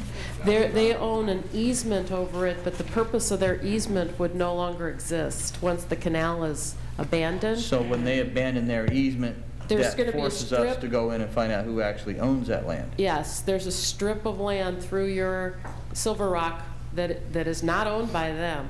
They own their easement. Their easement goes away when they stop using it. Right, so their easement back in 1940 something, 40s. we've got to find who owned that land back in the 40s. Yeah, we've got, I think they've done some of the work for that already, but and it's not going to be, I don't think it's just one person. I think there's multiple owners, so it's going to. Oh, I'm sure. And it may end up requiring an eminent domain action to acquire that strip at some point in time, because you're not going to want to have a strip of land through your property that you don't, you can't, for example, include it in the disposition and development. I mean, you will have a no man's land in the middle of that area. So we're going to need to. What's our landscaping price? I'm sorry? What's up? Well, yeah, we're using that land because we have a license with the Bureau of Land. Right. With their easement. So if their easement is gone, we no longer have a license, so we would have to find out who the actual landowners are to be able to turf it or irrigate it or anything else. And maybe, and I don't know if Mark can answer this question, but it may, I'm not sure what CVWD's rights are. Maybe they continue to hold an easement even if they're not using it as a canal. I don't know the answer to that question. If they still have an easement, they've granted us the right to use their easement, kind of at risk. Right. And I Mark, don't know if that what's changes. the answer there? Well, again, to clarify, the easement is actually in the name of the United States Bureau of Reclamation, not CVWD. So, I mean, I did look the other day, actually, at the easement paperwork back in 1946, and the Bureau of Reclamation did get, bona fide easements from the people that owned the property within the Silver Rock area back then. So, Do those names exist? yeah. Okay. So what would happen if we go with the option where we no longer need the canal where it's at? The Bureau of Reclamation would keep that easement until such time as the title was clear, and then they would quitclaim their easement, back to the city. Okay. So there's plenty of time to do that. Okay. It just takes a little while sometimes, but we know who owned the property in 1946. It's just a matter of tracking it to the today, current, yeah, and to see where today's date, yeah, through the errors or wherever it may be. It's really not. It's time-consuming and tedious, but it's not something that is Now, a deal breaker. What is the water district's responsibility in regards to vacating the current canal if we were to go to option number 1? You would strictly fill in the old canal and it be gravel, or what? Yeah, I think our discussions during the preliminary design would be, as part of the project, we would actually break up the bottom of the canal, leave it there, and fill it in with excess fill. Okay, and that's it? Yeah. Okay, all right. And maybe take the concrete panels down a certain Well, level. yeah, you'd have to do that. To be able to fill it up with dirt? Yeah. Okay, thank you. So, Tim, just to wrap up my question, so all of this, the $10.4 million, the $250,000, the $50,000, does all of this include this 25% contingency factor? Most of the construction cost estimate itself included between a 10 and 15% contingency. I was just trying to clarify when I had also indicated in the last budget that we had about 25% for the things that we were just talking about. Right. Construction, management, survey, any design costs, which would, under the pipeline option, you're probably right, would be at the lower end of what we're talking about, but I was just trying to give an idea of what we would be looking at. Certainly, if we do the parallel canal option, we're going to have to come back, under either option, I should say, we're going to have to come back with agreements once we're able to scope out exactly what's going to be needed. But I was just trying to give you a range in the budget. Now, you also mentioned right-of-way costs? Yeah, behind that, along the pipeline alignment, where we kind of cut catty corner across the back of PGA West, that is not city property. It's owned, as we understand it, by PGA West, and so we would need an easement.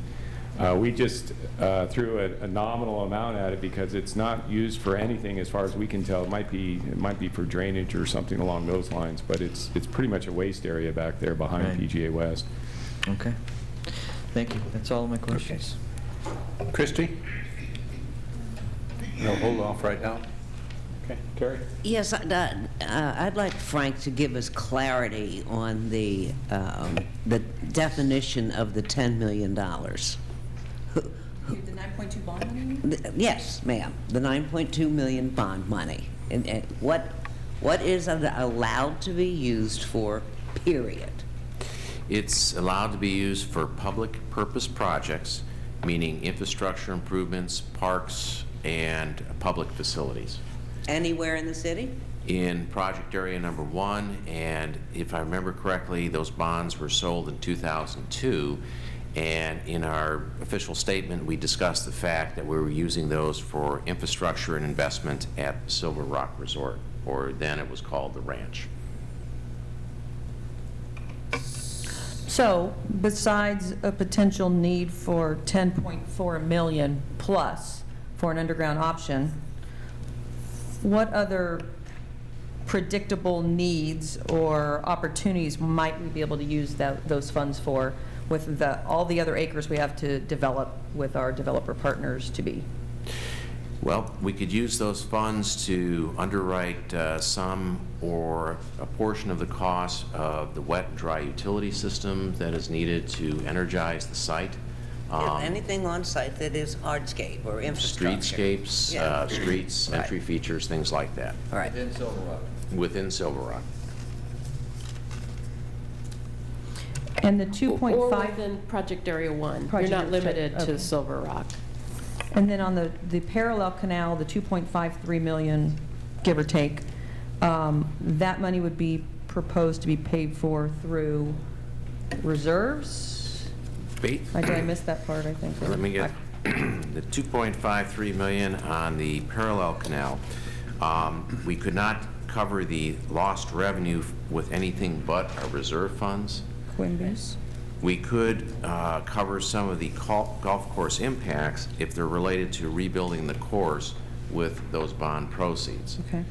What we would also have to do, and this is a technical piece to get into, is right now, the way we have structured the allocation of taxable and tax-exempt bond monies that built the Palmer course is to allow us to have up to 50% of the total number of tee times available for a private use or preferred tee times by a a hotel operator. If we now would go back and use more tax-exempt money to improve the golf course, then we would be reducing potentially that 50% allocation of preferred tee times and rounds of golf. It's a technical point, but I thought I'd mention it.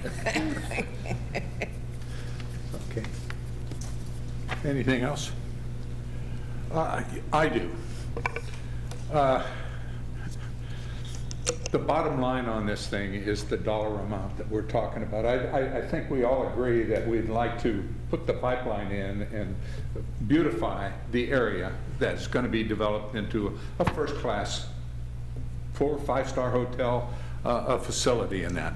And the bottom line is, how much money can we afford to spend to relocate and put a pipeline in?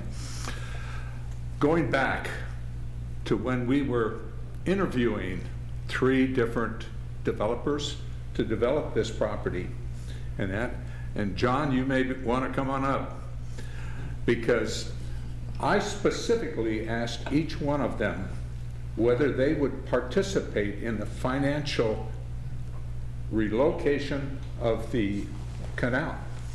And all of them agreed financially they would. I listened to the disc of 2 weeks ago, your council meeting, and nothing like this was brought up as what financial help is Maryland going to give us? Are they going to live up to their agreement that they made to me that they would participate? Now, it's obvious when Beverly was here, and he said we'd pay for the whole thing. We recall that. And the council's decision was to go with Merriman. And I don't have a problem with going with Merriman, but I want to know right now, are you going to participate financially in the relocation or the pipeline of the canal? John, can you answer that question? Because this would have a major effect. When we're looking at the financing of what it's going to cost us to do this, I'm concerned with 10 million bucks. You betcha.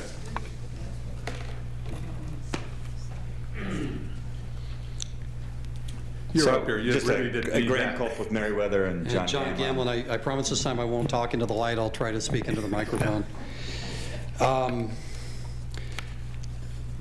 Obviously, a very difficult subject that you're faced with, and the disadvantage we have is that we're sort of like the guy that's running to catch his flight at the airport, and you run down the jetway and you jam your foot in the door and you try to get on the plane. They let you on, and then they think you're all good, and then you tell them instead of going to Cleveland, you want to go to Indianapolis or something, which is sort of what we're proposing with a solution on the canal. So I think in response to your question, we look at the economics of this project, and we're getting very heavily into it now in the underwriting and I think we're going to be visiting you shortly to start to talk about the formation of or the framing of the deal structure, is we look holistically at the whole project as an underwriting exercise, and that includes all the infrastructure costs on the site. And the way we're doing that is prescient of a major shift in the economics of the development of the site from what was previously contemplated under the RDA. And there's sort of a shift of the burden, we understand, on the infrastructure side with the diminishment of the RDA to the developer. And so along with that, it comes into play things like what happens ultimately with the DOF proceeds, whether it's the ultimate disposition of the $41 million or the $9 million portion that could be applied to the canal. So I think that the net of it is we're going to be participating holistically in the infrastructure for the entire site, and depending on how that's parsed out, it could include contributions to the canal. But at the end of the day, it's part of the deal structure that's put together that makes the economics work with what we're trying to bring forward. I'm not sure what you said. Okay. Well, I'm happy to take a stab at it. Okay, go ahead. I mean, it's a simple question. Yeah, so will you participate I had a with chance us? to think while John was speaking and listen to what he said. It's, there are 85 acres of private development parcels at Silver Rock. We estimate anywhere between $25 to $30 million of master site infrastructure. It may be a little bit more than that. Then we have payments for land that have to be made at some appraised value. And then in addition, we're being asked to fund, $10 million of canal relocation cost. And so we're not asking you to fund it, we're asking you to participate with us in funding it. Correct, and that's what we're trying to figure out, is we're adding all those numbers together and doing a feasibility and getting back to you with an answer on what we can. Okay, you don't have an answer right now? No, we don't. Okay. And is part of the reason that you don't have an answer right now is because option 3 is something that you potentially see as some sort of a compromise between 1 and 2, and also with the cost of it. Yeah, I think that with respect to the third option, we see that as the best of both worlds between a pipeline and the parallel canal. I mean, and I think that we did to come to terms. The Water District thinks that that solution along the perimeter, the hybrid solution, it can work hydraulically, notwithstanding the late hour and the fact that they're at 75% design. And I think the city engineer, we came to terms between our engineer and RBF on the potential cost savings on all the unit costs. So we feel confident that there could be some good savings recaptured, and we think about every dollar being spent on the canal that we think doesn't necessarily need to be spent as money that could be spent on infrastructure that makes the project work and makes it the best thing that we can deliver. So actually what you're trying to do is spread our $10 million around. No, I mean, it's not as simple as that. Thank you. Once your answer, I'll ask.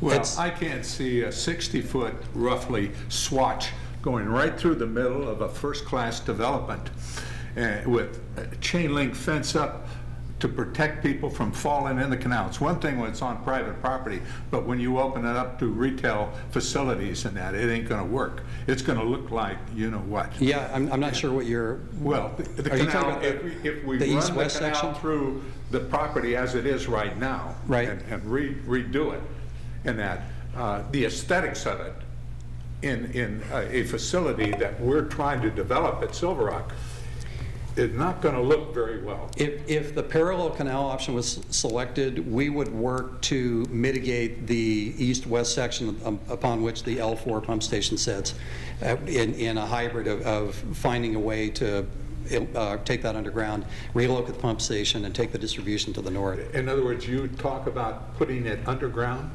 For that east-west section only. For the east-west section from Jefferson clear to where it hits south. That's right. That's right. And you know, I mean, in studying it over the last, and we've been late to the party, but in studying it and talking to the city engineer, we agree that there are impacts of the canal that were created when the golf course, or that existed when the golf course was constructed originally, that are going to be exacerbated by the construction of the parallel canal. And it's spending more money, but it gives you a lot of opportunity to solve those problems if you can do some sort of solution on the perimeter. And as we see it, the ideal solution is something that isn't one that's completely piped, because it's not going to be visible from the golf course. And I think in terms of how the elevations work, you can do it along the Jefferson section to where it wouldn't necessarily be visible from Jefferson Street as a feature of the drive. John, can we back up a sec? Sure. Tim thinks he knows what your option is, and I think probably all 5 of us have a portion of it. So will you give us what it really is? Sure. My understanding is that from the corner of Jefferson, or going south, that's all open. And when it makes the turn, it's open, and then you do a pipeline? Correct. Yeah, I mean, Okay. I think that the surface section, so if you look at where the canal comes onto the property today across Jefferson Street, there would be a 90-degree turn there. And then you have to look at what the elevation is at that point and your point of connection. And hydraulically, the district says we can make that work. I think it's open canal until you get approximately to the entry, which is across from the hideaway.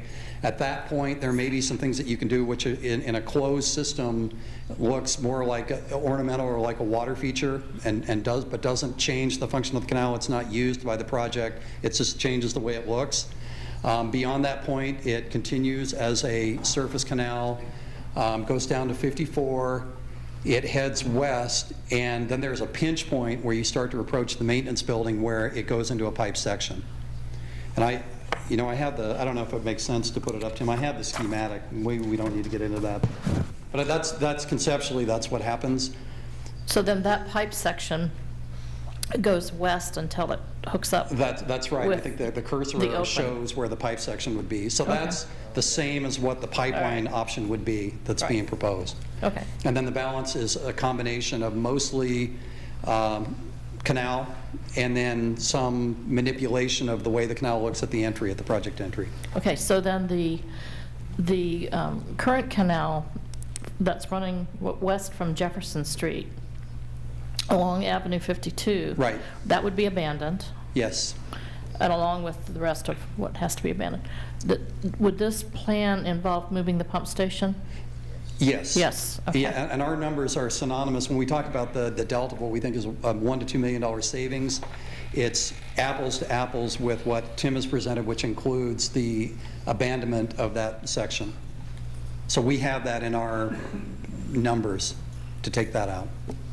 Okay. All right. I certainly like your idea, but will the water district give us time? That's the issue. Obviously, they're at 75% design, so there's a cost issue associated with a redesign. We think we've determined what the numbers are. It's roughly a $50,000 number. And the second issue is, as I understand it, the environmental that was filed with the pipeline contemplated the right-of-way width being comparable to the underground pipe section. So if you go to the surface, you have a wider section. We discussed that with the district a little bit. I talked to some attorneys that process bureau applications and NEPA, and they don't think that there's a significant additional impact, and you could catch up pretty quickly with the environmental. And I think the environmental is probably the biggest issue that you'd want to go look at as far as a delay. And given that the water company is demanding an answer by June 1st, when would you be able to have something to give them that they could analyze to whether they like it or not, in whatever manner of detail that they demand? I couldn't tell you, but we gave them a schematic, and I might have to have Mark Johnson tell us how much more he'd need beyond that to be able to analyze the feasibility. He's, and I don't want to speak for Mark, I know he's here. It seemed like when we met that he thought the hydraulics of what we'd proposed could work. And in fact, at one point, there was an option that was considered that was similar to that. Okay. Yeah. Tim, would we know what the savings would be to the city of La Quinta on a option 3 situation like this? Well, we wouldn't really be able to nail it down more than what we've said so far, between 1 and 2 million, without bringing along the hybrid option design to the point where the other options are, and then we could really give you a cost savings. Everything's an assumption between now and then. That's correct. And if I could, I think the study took a good, 6 months? When we authorized our 50% of that study, I want to say it took 6 months. Maybe Mark knows better. It was March of 2012 that we signed the agreement to take a look at the alignments. So was it the 9 two months different then? lines. Did we get it back in November, December? December? And then we brought back, the 70% was designed through just around December when we first met to talk about we were going to have to make this decision in January. So that Well, was... I don't see the water district giving us 9 more months to make a decision. No. No, but I don't know what 30 does. 30 days for this particular question, I think it can be accomplished. The problem with 30 days is the other end of it with the irrigation and the golf course and getting the course ready, and so that messes that part of it up. So 30 days here is fine, 30 days there is terrible. And so I don't know where the train shall meet. I don't know. Do you know? Do you know where the station is?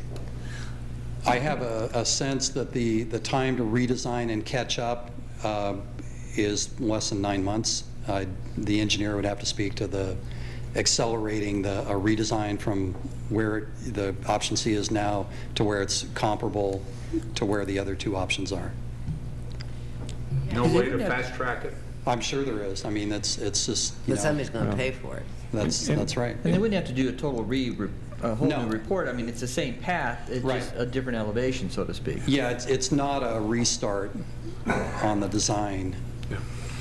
So I It's- guess- I mean, if you look at the estimated cost at $50,000, that's not, doesn't portend a lot of work when you start dividing that into hourly design costs Yeah. to do it.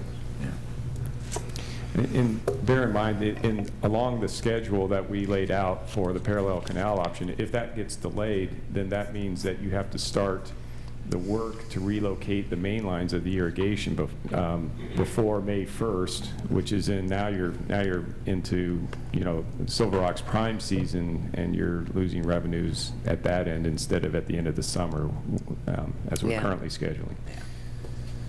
So I guess I have a timing question then, maybe for Mark.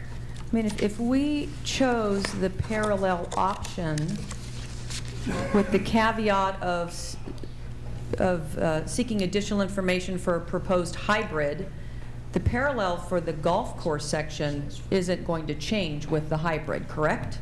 That section will not change, and if we know that that's going to be a parallel section, could you not proceed with that knowledge on the golf course portion while we're working out the plans for the hybrid in terms of irrigation? Actually, the options are mutually exclusive, because if you don't do the parallel canal option, what we're saying is under either the hybrid or the pipeline option, we're going to relocate to the parkways on Jefferson and 54 and come that direction. And so you wouldn't want to do any work in the golf course, because you're just going to abandon that canal section regardless. And that's really the rub, Right. because to start that work, you really need to start in this Now. summer Now. in order to be ready for next May. Right. Could we have a brief recess to confer with Landmark? Andy wanted to. I could take a bio break. Yeah, I could. Are you asking me to recess? Please. A short recess? All right, at this time, you're on the list. We're going to come back. We're leaving. Oh, you've got to leave? Let me bring, we have a request to speak. Len wants to talk, so let me bring him up for a second. Give him 3 minutes.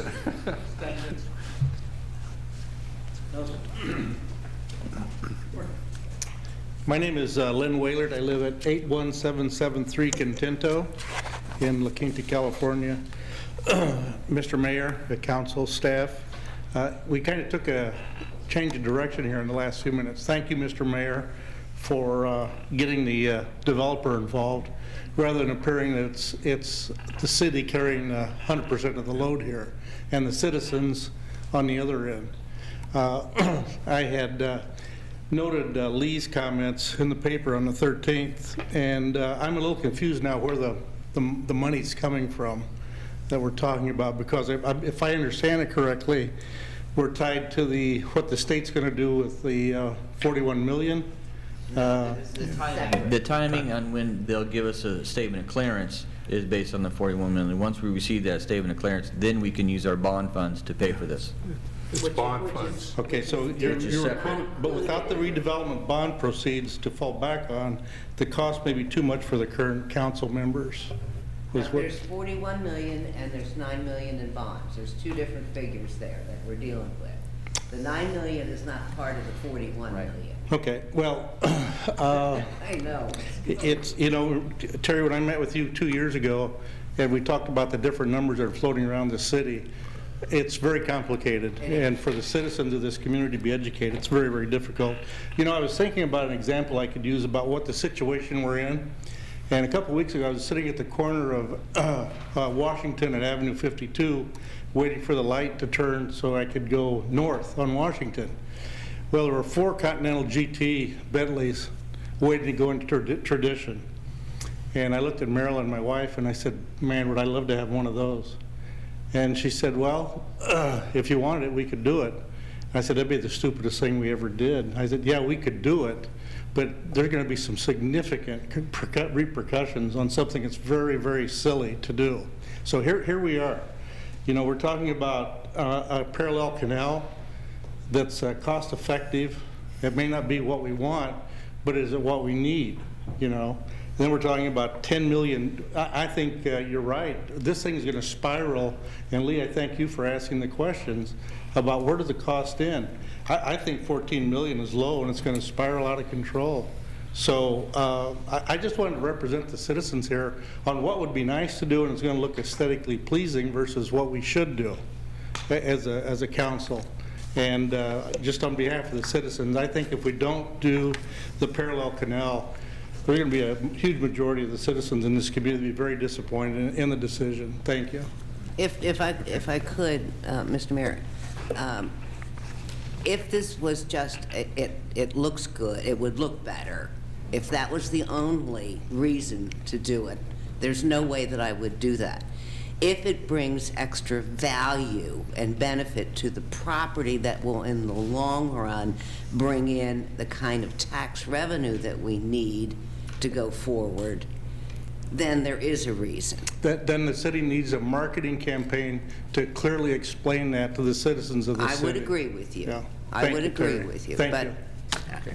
Thank you. All right, at this time I'll recess. Oh. Very well.